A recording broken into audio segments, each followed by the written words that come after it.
Welcome to Games from Folktales, a podcast that mixes historical research and tabletop role-playing settings.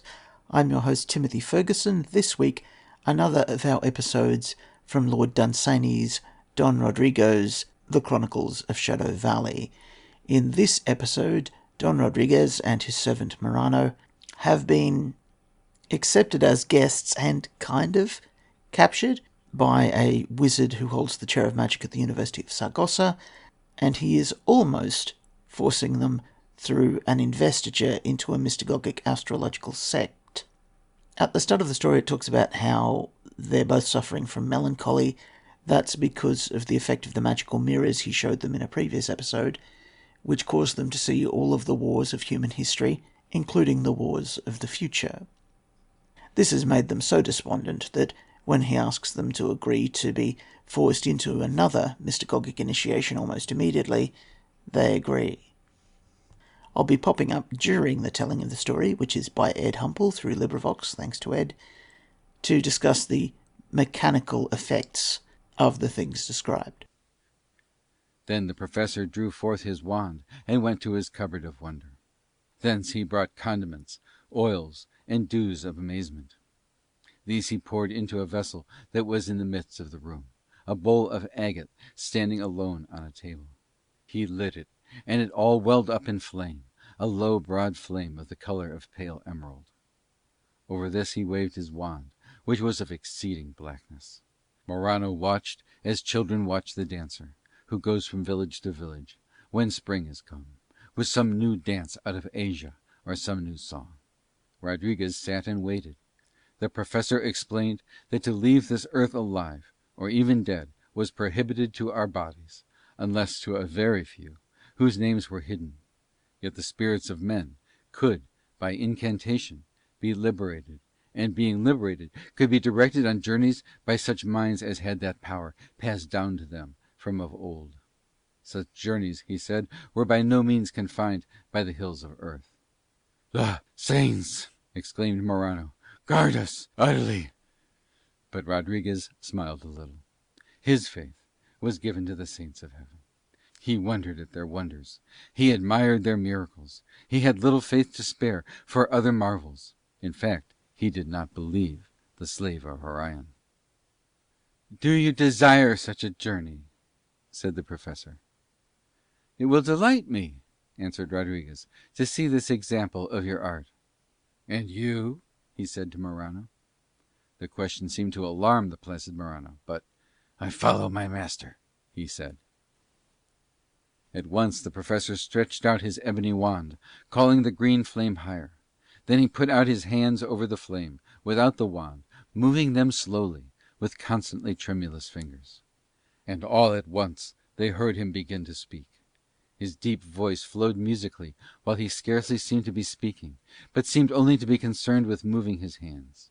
It came soft, as though blown faint from fabulous valleys, illimitably far from the land of Spain.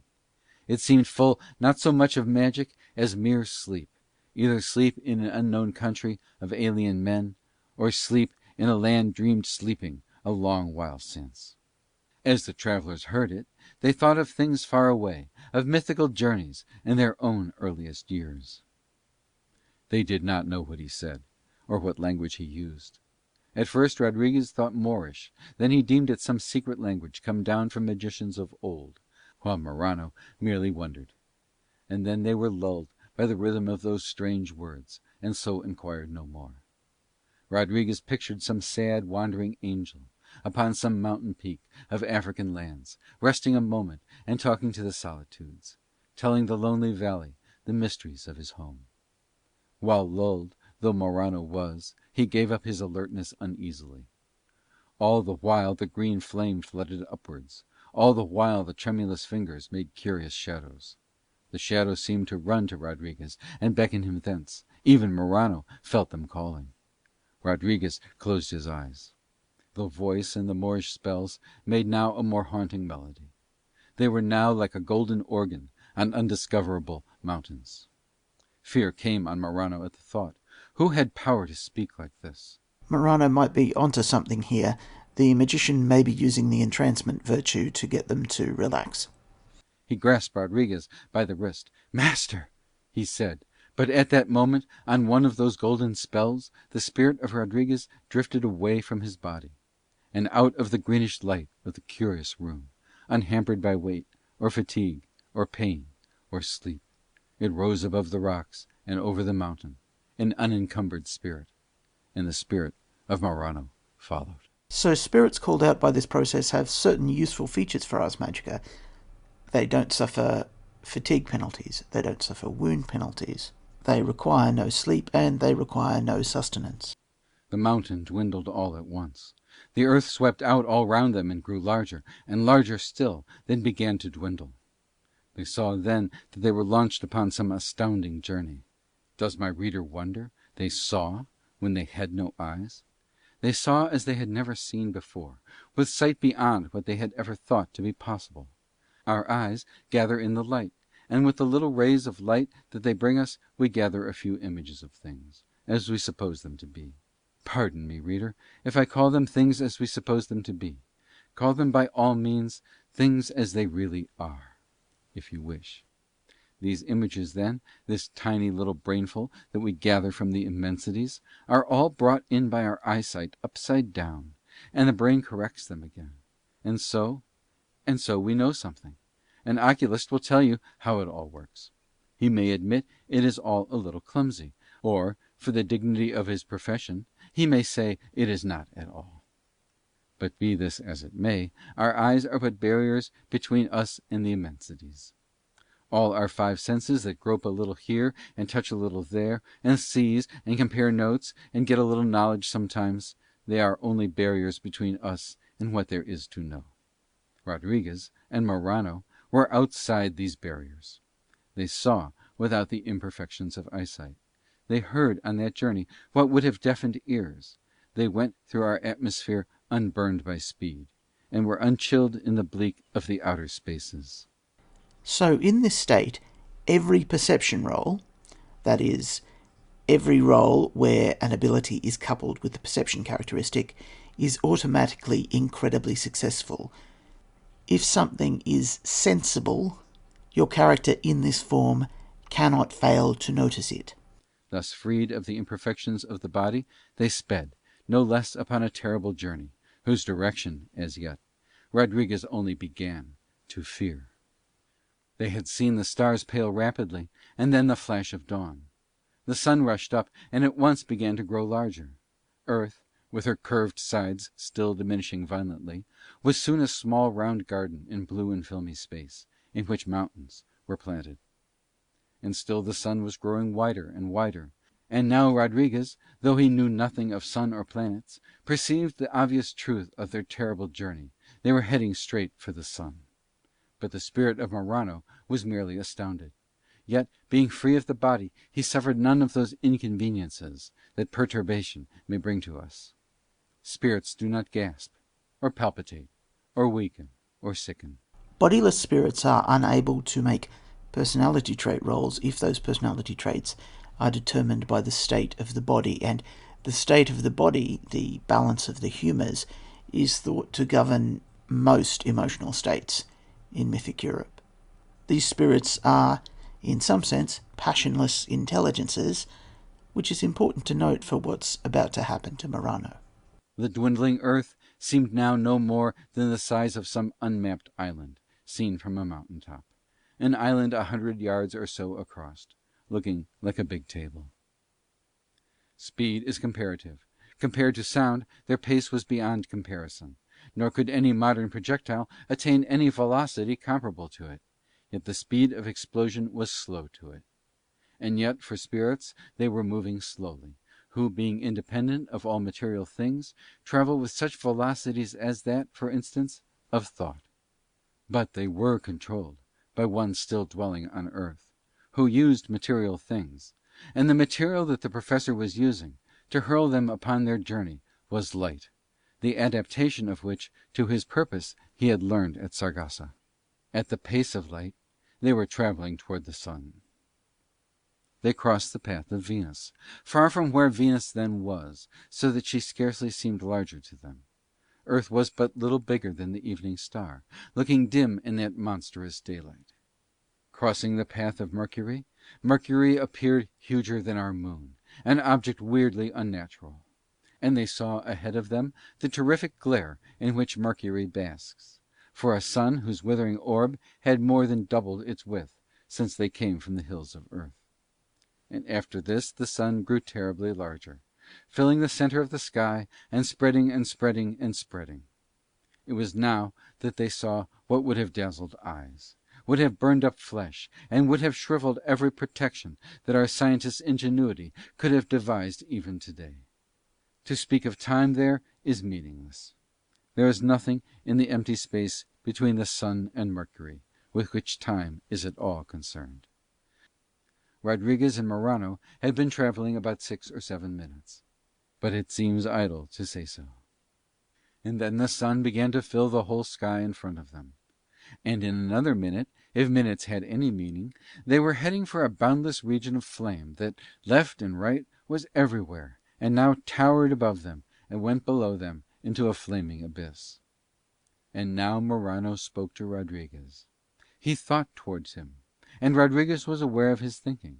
It is thus that spirits communicate.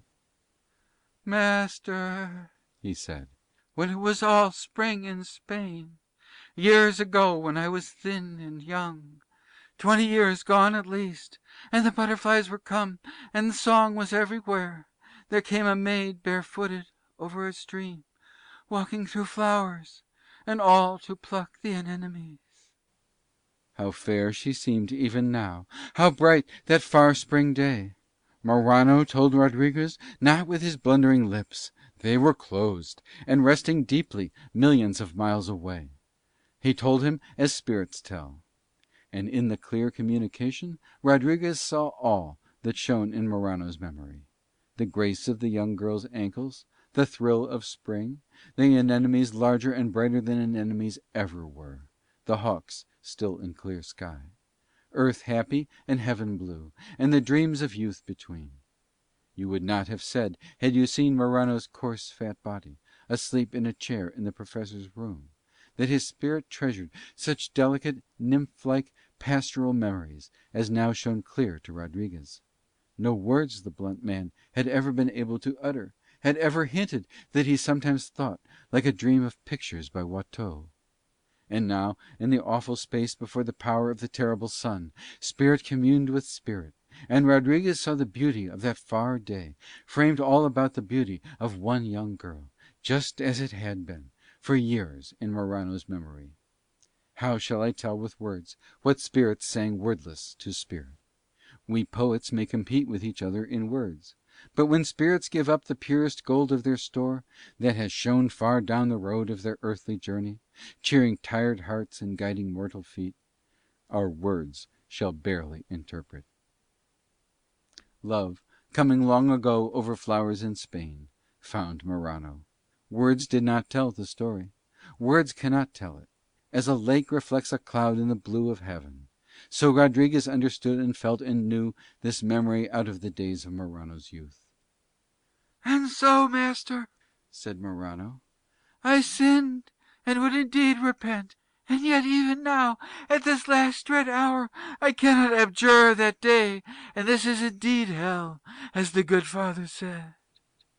Rodriguez tried to comfort Morano with such knowledge as he had of astronomy, if knowledge it could be called. Indeed, if he had known anything, he would have perplexed Morano more, and his little pieces of ignorance were well adapted for comfort. So there's a lot to unpack there. Let's go through it. Much in the same way that spirits cannot fail perception rolls, when they are communicating with each other, they cannot fail communication rolls.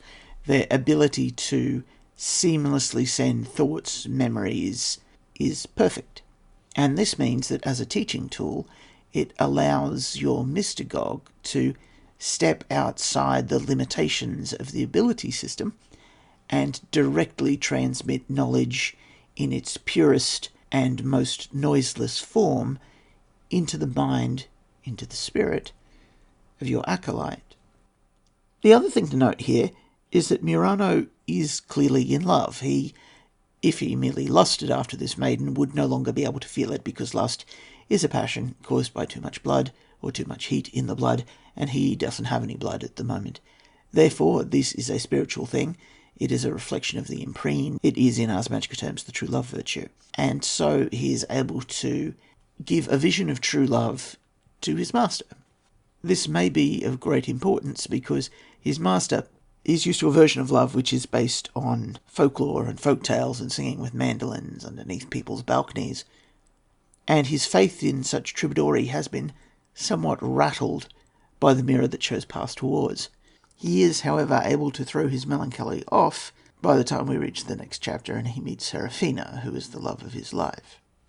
I'd like to stress that the benefits of this spiritual form, increased perception, increased communication, don't actually require you to be outside of the sphere of the earth. They simply require you to be outside of the body, which members of House Cream, and technically you could argue some members of House Tremare, can already do innately, and many other magi can do using Regomentum spells. However, in previous discussions of such things, we haven't seen the purifying effect. That is, ghosts in Calbaeus, for example, don't seem to be able to know everything about the people who are about to interact with them. The closest thing we see to this are fairies and demons. Demons pretend to know the future by having an enormous knowledge of the present, which they use to calculate what is likely to occur. And fairies pretend to see, pretend to know, but a fairy is actually a sort of environmental effect that's creating an avatar so that it can interact with humans. Because it's sort of swarming as a cloud all around you, it knows a great deal about you regardless. But Morano had given up hope, having long been taught to expect this very fire. His spirit was no wiser than it had been on earth. It was merely freed of the imperfections of the five senses, and so had observation and expression beyond those of any artist the world has known. This was the natural result of being freed of the body. But he was not suddenly wiser, and so, as he moved toward this boundless flame, he expected every moment to see Satan charge out to meet him. Having no hope for the future, he turned to the past and fondled the memory of that one spring day. His was a backsliding, unrepentant spirit. As that monstrous sea of flame grew ruthlessly larger, Rodriguez felt no fear, for spirits have no fear of material things. But Morano feared. He feared as spirits fear spiritual things. He thought he neared the home of vast spirits of evil, and that the arena of conflict was eternity. He feared with a fear too great to be borne by bodies. Perhaps the fat body that slept on a chair on earth was troubled in dreams by some echo of that fear that gripped the spirit so sorely. It may be from such far fears that all our nightmares come. There is a spell in Ars Magica that creates such terror that the person dies. Morano has just suffered that and not died because he doesn't have anything to die with.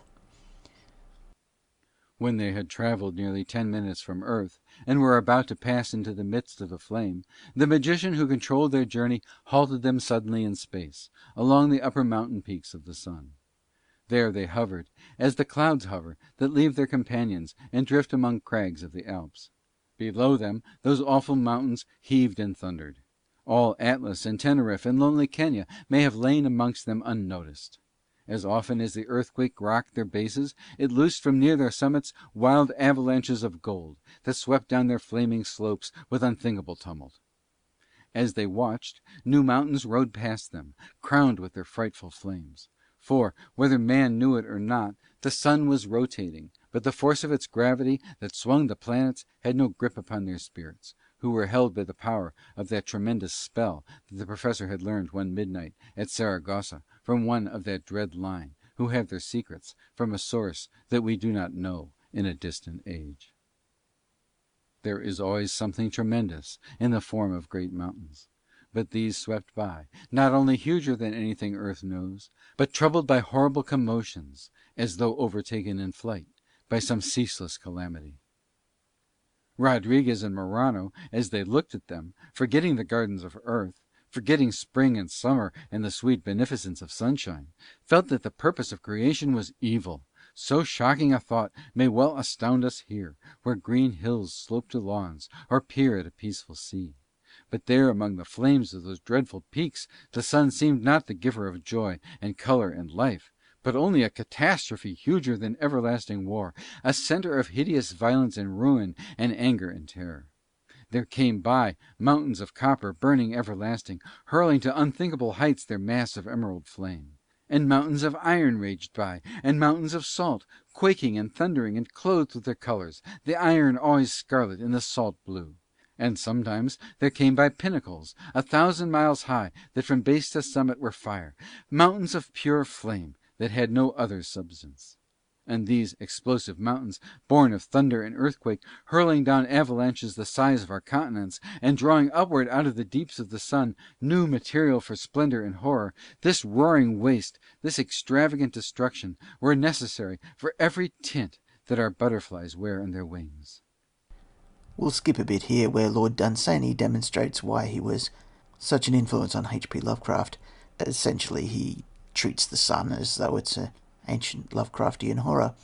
And yet to Rodriguez and Morano, all they saw seemed wholly and hideously evil.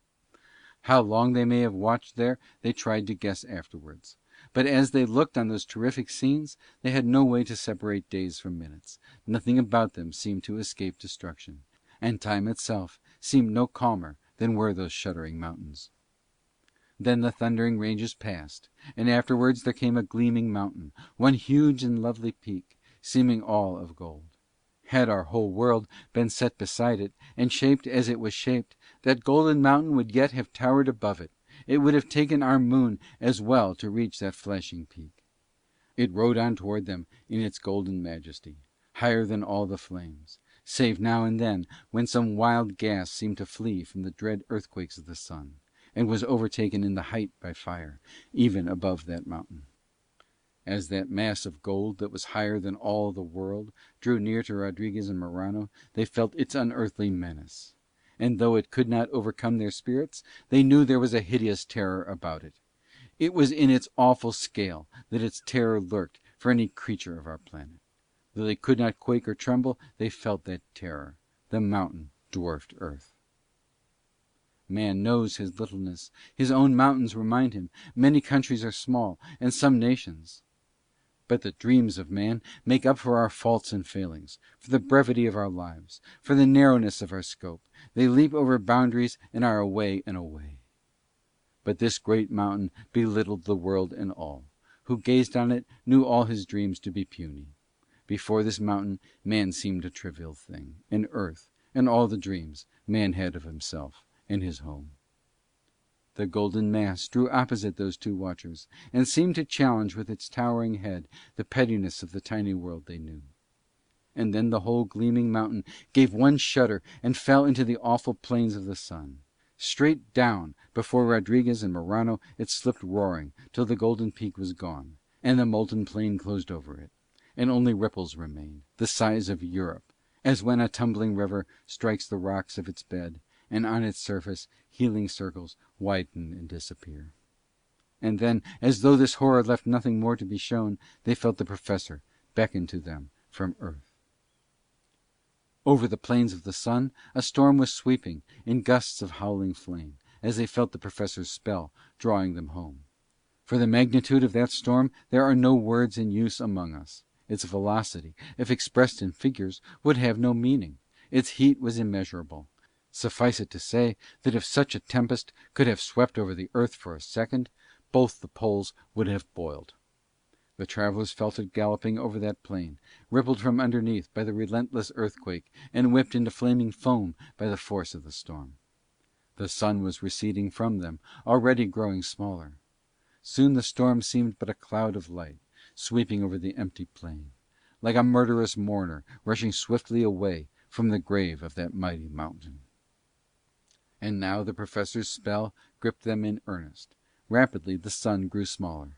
As swiftly as he had sent them upon that journey, he was now drawing them home.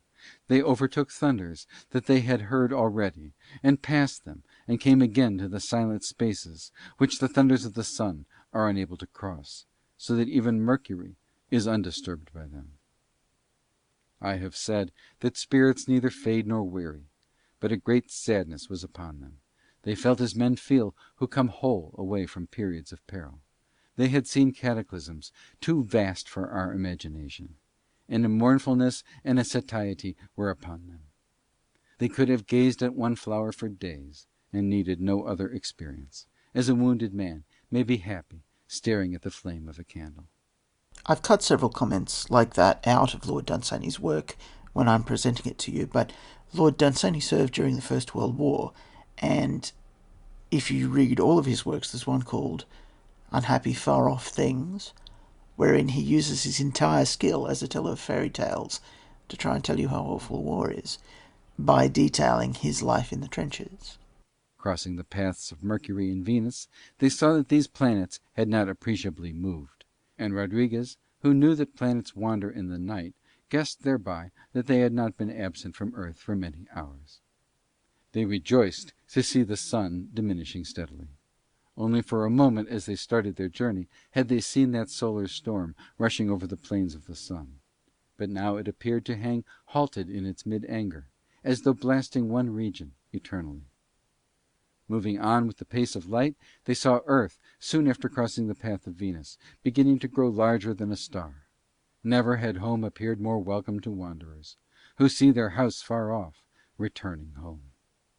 And as Earth grew larger, and they began to see forms that seemed like seas and mountains, they looked for their own country, but could not find it, for, travelling straight from the sun, they approached that part of the world that was then turned towards it, and were heading straight for China, while Spain lay in darkness. But when they came near Earth, and its mountains were clear, then the Professor drew them across the world, into the darkness and over Spain, so that those two spirits ended their marvellous journey much as the snipe ends his, a drop out of heaven and a swoop low over the marshes. So they came home, while Earth seemed calling to them with all her voices, with memories, sights and scents, and little sounds, calling anxiously, as though they had been too long away and must be home soon. They heard a cock crow on the edge of the night. Cockcrows are really bad for certain types of magic. They heard more little sounds than words can say. Only the organ can hint at them. It was Earth calling. For, talk as we may of our dreams that transcend this sphere, or our hopes that build beyond it, Mother Earth has yet a mighty hold upon us, and her myriad sounds were blending in one cry now, knowing that it was late, and that these two children of hers were nearly lost. For our spirits, that sometimes cross the path of the angels, and on rare evenings hear a word of their talk, and have brief equality with the powers of light, have the duty also of moving fingers and toes, which freeze if our proud spirits forget their task for too long. And just as Earth was despairing, they reached the Professor's mountain and entered the room in which their bodies were. Blue and cold and ugly looked the body of Morano, but for all its pallor there was beauty in the young face of Rodriguez. The Professor stood before them as he had stood when their spirits left, with the table between him and the bodies, and the bowl on the table which held the green flame, now low and flickering desperately, which the Professor watched as it leaped and failed with an air of anxiety that seemed to pinch his thin features. With an impatience strange to him, he waved a swift hand toward each of the two bodies where they sat stiff, illumined by the last of the green light, and at those rapid gestures the travellers returned to their habitations. They seemed to be just awakening out of a deep sleep. Again they saw the Professor standing before them, but they saw him only with blinking eyes. They saw him only as eyes can see, guessing at his mind from the lines of his face, at his thoughts from the movements of his hands, guessing as men guess, blindly. Only a moment before they had known him utterly. Now they were dazed and forgetting. Slow blood began to creep again to their toes, and to come again to its place under fingernails. It came with intense pain. They forgot their spirits. Then all the woes of earth crowded their minds at once, so that they wished to weep, as infants weep. The Professor gave this mood time to change, as change it presently did. For the warm blood came back and lit their cheeks, and a tingling succeeded the pain in their fingers and toes, and a mild warmth succeeded the tingling. Their thoughts came back to the things of every day, to mundane things and the affairs of the body. Therein they rejoiced, and Morano no less than Rodriguez, though it was a coarse and common body that Morano's spirit inhabited. And when the Professor saw that the first sorrow of earth, which all spirits feel when they land here, had passed away, and that they were feeling again the joy of mundane things, only then did he speak. We'll leave Don Rodriguez and Morano there for now. Next month we'll come back for the magician's third attempt to thrust them through a mystagogic process, which fails, but his description of the mystagogic process is such that perhaps your player characters may wish to undertake the spiritual pilgrimage themselves. Or perhaps not. Your saga may vary.